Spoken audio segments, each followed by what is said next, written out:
you will be prosecuted. Thank you. Thank you, ACP Adams. Like, generally speaking, can someone have a march during the night? Right, you'll take it. Right. Okay, thank you for that question, Inspector Edwards. The simple answer to that is no. Night marches and procession are prohibited by law. And when we say night, we're talking about 6 p.m. to 5 a.m. the next day. So GQ this afternoon, 6 p.m. into tomorrow morning, that's considered night under our Public Order Act, and it's prohibited to have any procession during that period.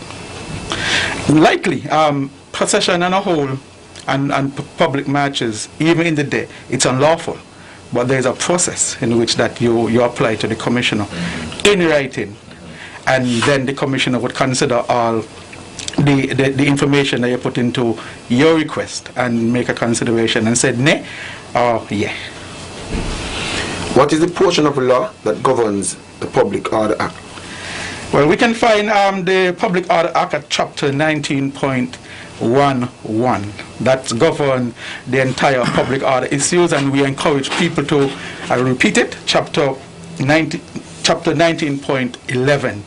And encourage people to have a read for themselves so they could be knowledgeable to see that where we are coming from. The notice given by ACP Adams is quite frank, and we want people to be aware of this so that they could become au fait, so that we're not infringing anybody's right. What should a person do before going to street to march? Okay, I will take that question. First, you must make application to the Commissioner of Police. You have a minimum of 3 days before that event takes place to write to the commissioner and make application.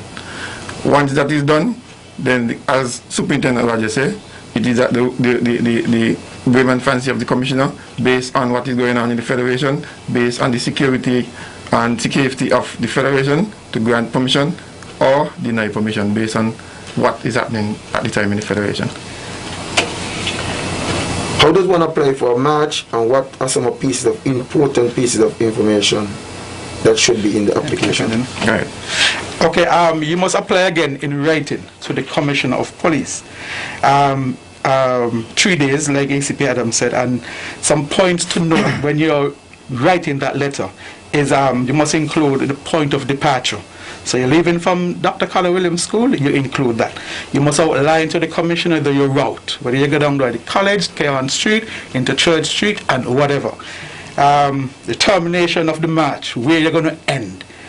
Between the time period, between 4 and between 6. You must also give an estimation of the number of persons who are expected to be there, to include vehicles.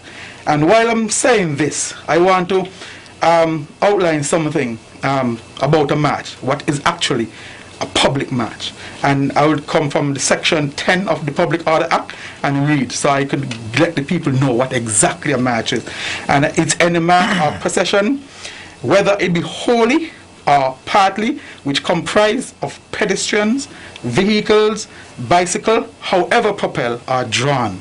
So once this definition is spelled out and you read it and you understand that you take part in anything that includes vehicle, pedestrian, bicycle, and it's in the public, it is considered a public march, and it's prohibited by law only on request from the Commissioner of Police or the officer in charge of a division. We have Division A, B, and C. So we have divisional commanders. You could also write to him based on the Police Act as well. Let me also say that this does not include any march by the Her Majesty Forces, that's the Defense Force, any march by the Royal St. Christopher and Nevis Police Force, and any component of any bona fide or religious meeting or assembly by person, or procession or march for religious ceremonies, all right? Weddings and funerals, those things can be allowed as well. And as Superintendent Rogers has been saying, right now we are on our pandemic, and so everything must come with permission from the Commissioner of Police. Right.